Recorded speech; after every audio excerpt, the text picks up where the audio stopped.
Bismillahirrahmanirrahim. Assalamualaikum warahmatullahi wabarakatuh. Selamat pagi dan salam sejahtera untuk kita semua. Jadi hari ini saya mengucap syukur kepada kehadirat Allah Subhanahu wa Ta'ala karena atas rahmat dan inayahnya juala sehingga kita masih diberikan kesehatan dan juga kesempatan untuk hari ini saya hadir di sini untuk berbagi praktik baik. Kemudian tak lupa pula kita kirimkan salawat dan taslim atas junjungan Nabiullah Muhammad SAW. Sebelumnya saya aturkan terima kasih yang sedalam-dalamnya kepada Ibu Kepala UPTDSD Prince Tingali yang telah mengizinkan untuk saya menyediakan waktu untuk saya sedikit berbagi praktik baik, dan juga kepada Bapak Agustan selaku koordinator Kombel dari SD Prince Tingali. Saya mengucapkan terima kasih karena sudah mengizinkan memfasilitasi kegiatan kita pada hari ini. Jadi sebelum saya lanjut ke inti dari kegiatan kita hari ini, jadi saya alangkah baiknya saya memperkenalkan diri terlebih dahulu. Jadi saya Melisa Usman. Nah, di sini berdirinya saya di sini sebagai sahabat teknologi Kemendikbud Ristek Provinsi Sulawesi Barat 2024. Program Pembatik 2024. Mungkin sudah pernah dengar sebelumnya Bapak Ibu program Pembatik 2024, di mana program ini rutin diadakan tiap tahun oleh pemerintah, di mana yang mengadakannya adalah BLPT. Kemendikbud Ristek, Balai Layanan Platform Teknologi, yang mengadakan kerjasama juga dengan tentunya Kemendikbud Ristek. Kemudian program Pembatik 2024 ini adalah program leveling, di mana setiap kegiatannya berlevel, mulai level 1, level 2, level 3, dan level 4. Di mana level 1 adalah literasi. Kemudian level 2 adalah implementasi, level 3 adalah kreasi, kemudian level 4 berbagi dan berkolaborasi. Nah, di mana level 3 kemarin yaitu kreasi itu setelah melewati tahap level 3 dipilihlah 30 besar terbaik dari setiap provinsi untuk maju dan lolos melanjutkan ke level 4, yaitu berbagi dan berkolaborasi.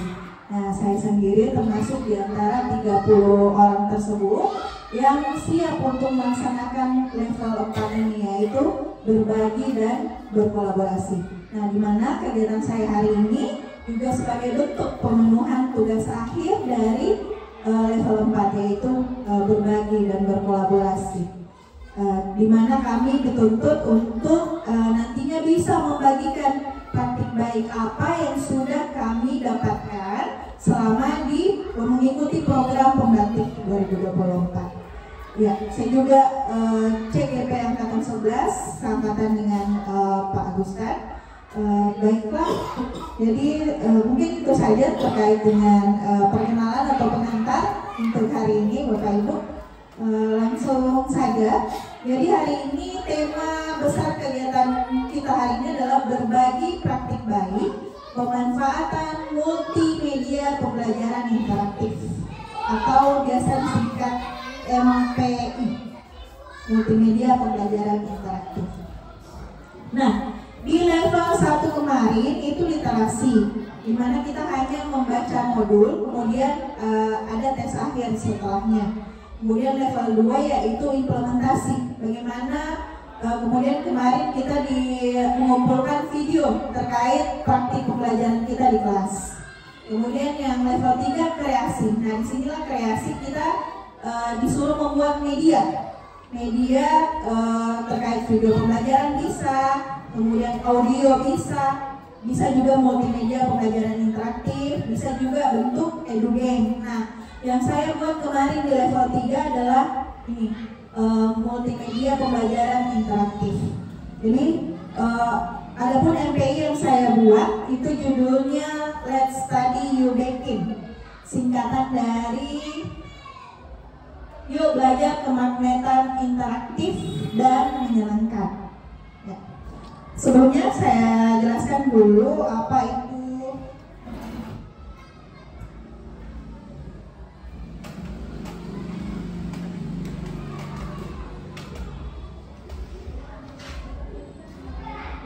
saya jelaskan dulu apa sih MPI itu, multimedia pembelajaran interaktif itu. Jadi multimedia pembelajaran interaktif adalah bentuk media yang menggabungkan banyak unsur. Jadi dari segi teks, grafik, animasi, audio, dan gambar video dilengkapi dengan alat pengontrol sehingga murid atau pengguna atau sebagai usernya dapat memilih proses selanjutnya secara aktif dan mandiri untuk dimanfaatkan dalam pembelajaran. Jadi multimedia pembelajaran interaktif ini menggabungkan seluruh unsur, bukan hanya teks, gambar, tapi bisa juga video, audio, animasi.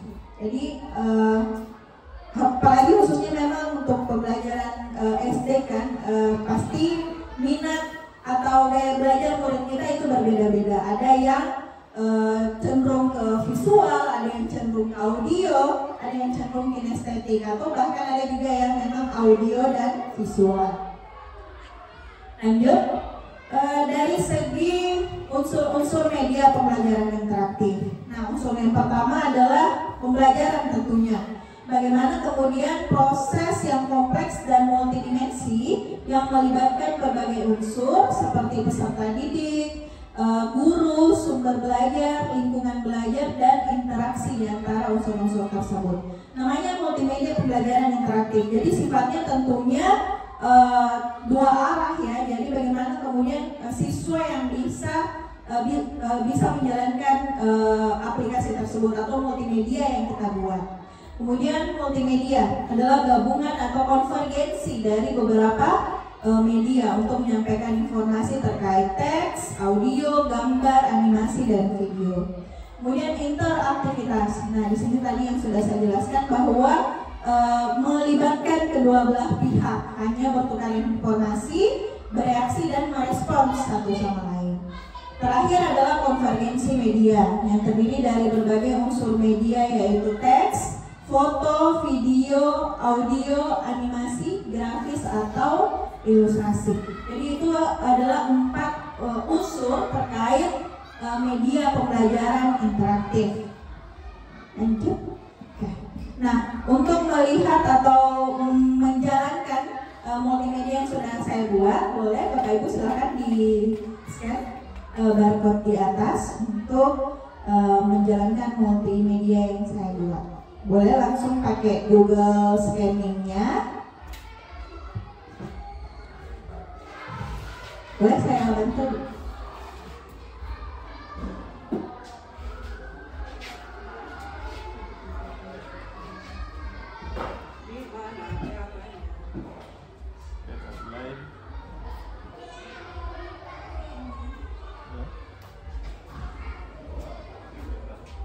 Buka Google-nya dulu boleh.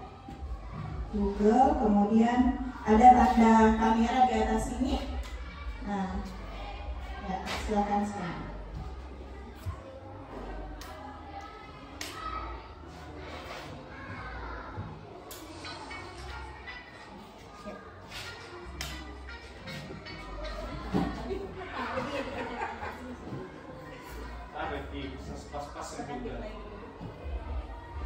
Tapi kalau kucing tulisan pencet begini.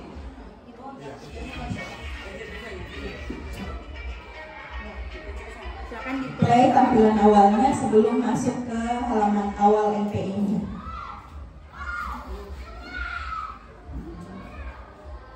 Oke, kalau sudah boleh digeser ke kanan untuk masuk ke MPI-nya.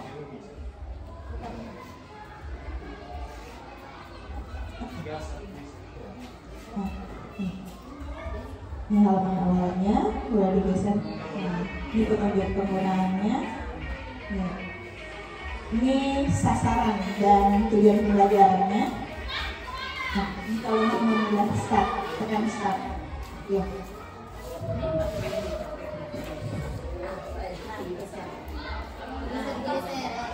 Ya, digeser ke kanan, slide ke kanan.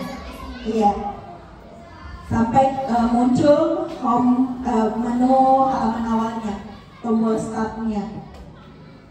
Sampai muncul tombol startnya.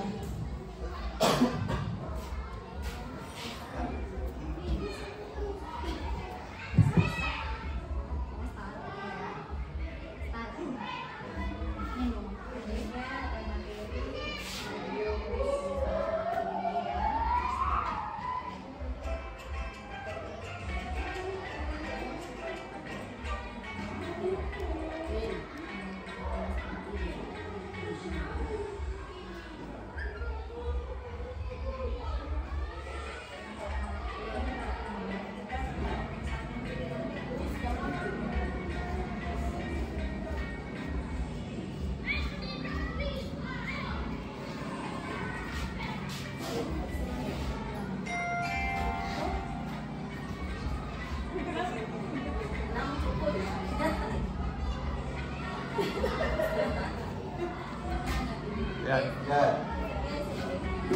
Diskusi kelompok ya. Hah? Mana kamera begini? Kalau sudah pucat. Ini yang tadi aku. Jadi Linda, ya kami nih. Ya, bisa bikin dilihat materinya. Materinya, video, dan juga kuis. Ya. Jadi idealnya multimedia pembelajaran interaktif itu memang harus dulu ada tentunya panduan penggunaannya. Ya, tadi kan di depan sudah ada judul. Setelah judul adalah panduan penggunaan. Jadi tombol startnya, kemudian tombol kembali ke menu awalnya, kemudian before page-nya atau kembali ke page sebelumnya, kemudian untuk lanjut next ke halaman berikutnya. Kemudian juga harus ada tentunya MPI tujuan pembelajarannya, kemudian sasaran peserta didik kita kelas berapa, materinya apa. Sebenarnya MPI ini bisa dibuat lebih luas lagi ya. Bahkan kalau kita mau kasih masuk satu bab materi ajar, boleh-boleh saja, sah-sah saja. Jadi bagaimana kemudian yang kemarin ini ketentuannya kan hanya bisa 2 atau minimal 3 tujuan pembelajaran. Nah, jadi yang saya angkat itu 2, yaitu memahami sifat-sifat magnet dan juga menjelaskan menyebutkan jenis-jenis magnet ya untuk materinya. Jadi di situ bisa dilihat bukan hanya teks ya, tapi ada gambar, kemudian ada animasi dan juga saya menyelipkan video. Walaupun video pembelajaran itu bukan maksudnya original yang saya buat ya, bukan video pembelajaran dari saya. Saya mengambilnya dari YouTube. Nah tentunya kalau kita mengambil seperti ini, tentu kita tetap mencantumkan referensi ya dari sumber yang kita ambil. Kemudian terkait dengan ya tadi sudah ya sasarannya, referensi. Ya, ini tadi terkait dengan petunjuk penggunaan. Nah mungkin ada yang pertanyaan paling besarnya tentunya bagaimana cara membuatnya ya, bagaimana cara membuat multimedia pembelajaran interaktif seperti ini. Untuk membuat multimedia pembelajaran interaktif seperti ini, saya menggunakan namanya aplikasi Smart Apps Creator atau biasa disingkat SAC, yang cuma bisa diinstal di laptop.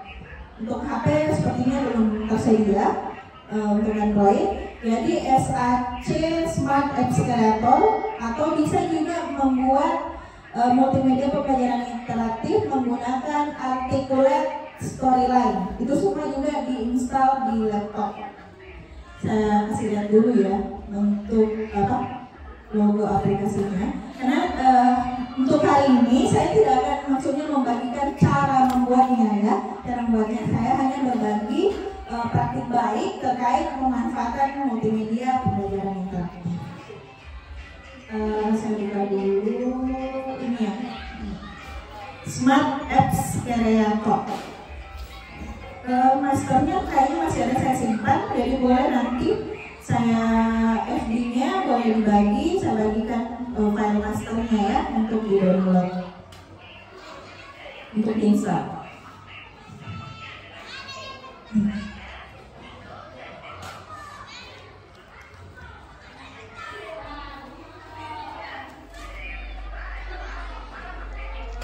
Nah, kelebihannya juga, kalau kita sudah membagikan multimedia pembelajaran interaktif, pembelajaran kita bukan hanya terbatas di kelas saja. Bagaimana kemudian siswa kalau sudah dapat linknya, nah siswa juga bisa kembali pelajari di rumah. Apalagi maksudnya kan siswa kita sudah memiliki gadgetnya masing-masing. Apalagi generasi Gen Z dan juga Gen Alpha sekarang ini ya kayaknya lebih ahli mereka pakai handphone daripada kita. Ya, ini tampilan awal dari Smart Apps Creator. Jadi kita bisa mengubah mau bentuk vertikal, horizontal tampilannya, kemudian submit. Nah, disinilah nanti berkreasi kita memasukkan semua aset-aset yang mau kita kasih masuk. Nah, yang saya buat itu asetnya saya ambil dari Canva. Ya, sebenarnya juga bisa Bapak Ibu membuat dulu di Canva bentuk bentuk slide-nya, baru kemudian dikasih masuk, diimport ke dalam Smart Apps Creator. Sisa dibikinkan hotspot-nya atau hyperlink-nya. Jadi misal kalau kita menekan tombol materi, lanjut ke materinya, menekan tombol quiz, lanjut ke quiznya, tampilan quiznya. Jadi boleh mix dengan Canva. Canva juga sebenarnya bisa langsung ya membuat multimedia pembelajaran interaktif. Di Canva itu sudah banyak sekali tersedia aset atau referensi untuk bisa dijadikan multimedia pembelajaran interaktif. Cuman yang saya dengar kemarin itu yang lolos ke level 4 kebanyakan tidak lolos karena buatnya di Canva, karena mereka mengambil memang aset yang sudah ada di Canva, mereka sisa hyperlink. Nah, kalau saya ini kan saya buat dari awal ya, jadi aset-asetnya kita di tombol-tombolnya saya ambil di Canva, kemudian saya kasih masuk di Smart Apps Creator untuk menjalankan tombol-tombolnya.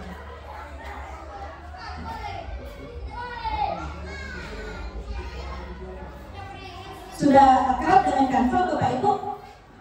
Atau baru belajar juga ya menggunakan?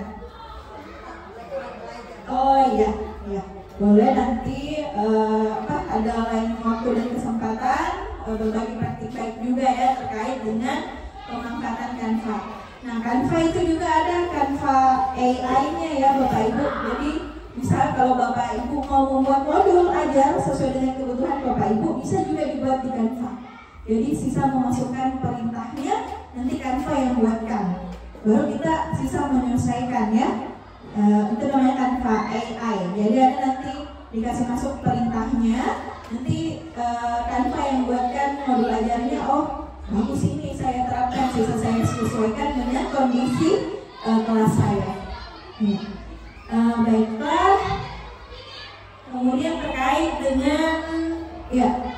Dari pembatik 2024 ini tentunya juga arahnya adalah pemanfaatan platform Merdeka Mengajar. Nah, di mana Bapak Ibu bisa mengeksplor lebih jauh terkait dengan fitur-fitur yang ada pada platform Merdeka Mengajar. Nah, fitur yang paling sering saya gunakan adalah perangkat ajar ya. Kemarin waktu observasi kelas, saya juga mengadopsi dari perangkat ajar atau modul yang sudah ada di PMM. Ya. Jadi sisa di-download ke modulnya, kemudian sisa kita menyesuaikan atau mengeditnya sesuai kebutuhan kita. Kemudian terkait dengan CP dan ATP, ini kan masih kemarin banyak yang pusing dengan caranya menurunkan capaian pembelajaran menjadi ATP. Ya. Kemudian terkait dengan juga asesmen ya, asesmen murid. Kemudian dari kalau Bapak Ibu punya boleh juga diunggah di bukti karya, baik itu bentuknya video, baik itu bentuknya dokumen. Dan tentunya kemarin ini yang paling diidolakan ya, pelatihan mandiri untuk mendapatkan sertifikat ya, aksi nyata dari PNM. Nah, PNM sekarang itu kalau kita ikut pelatihan mandirinya, tidak lagi mesti bilang kita harus aksi nyata baru bisa dapat. Sudah bisa dapat surat keterangan telah menyelesaikan pelatihan, yang kemudian bisa juga dimasukkan sebagai bukti LHK nanti. Kemudian terkait dengan komunitas ya, LMS. Nah, ini LMS yang kami pakai, pendidikan guru penggerak angkatan 11. Ini LMS PNM juga yang kami gunakan sekarang, dan juga yang PPG piloting ya, PPG piloting juga di PNM ya. Tapi kayaknya bukan LMS seperti kita ya, dia bentuknya seperti pelatihan mandiri, jadi menyelesaikan setiap 3 modul ya, kalau tidak salah saya lihat kemarin yang PPG piloting menyelesaikan 3 modul, kemudian nanti akan mendaftar untuk UK PPG ya. Jadi bagaimana kemudian pemerintah pihak Direktorat PPG ini bekerja sama dengan Kemendikbudristek untuk memanfaatkan betul ini platform Merdeka Mengajar atau PMM, di mana kemudian sudah semuanya dilakukan di PNM. Jadi bahkan ada yang bilang kemarin, oh kita ini nanti yang PPG piloting SPDGR PMN. Ya, karena memang semua aktivitas kita berfokus di PNM. Ya. Kemudian Bapak Ibu, yang ini juga saya bagikan terkait misalnya ini di pembelajaran SD ya, bagaimana kemudian tentunya kita harus menciptakan kondisi kelas yang menyenangkan untuk siswa kita. Bagaimana kemudian interaktivitasnya siswa bisa terbentuk. Jadi antara siswa dan guru bisa saling berkolaborasi untuk menciptakan pembelajaran yang kondusif dan juga menyenangkan. Nah, salah satunya tadi melalui multimedia pembelajaran interaktif. Tapi mungkin kalau kelas-kelas rendah sepertinya mungkin masih masih belum bisa ya. Mungkin kelas 4, 5, 6 yang sudah punya gadgetnya masing-masing ya sudah bisa untuk kita buatkan multimedia pembelajaran interaktif yang simpel-simpel saja dulu terkait dengan misalnya materi perkalian, pembagian seperti itu. Jadi bagaimana kemudian multimedia yang kita buat setidaknya ada 2 tujuan pembelajaran di dalamnya. Bisa saja ini sebenarnya kita memasukkan 1 bab, tapi memang effortnya juga, maksudnya kerjanya juga memang ekstra ya. Jadi bagaimana kemudian memasukkan semua cakupan tujuan pembelajaran yang ingin kita capai. Ya.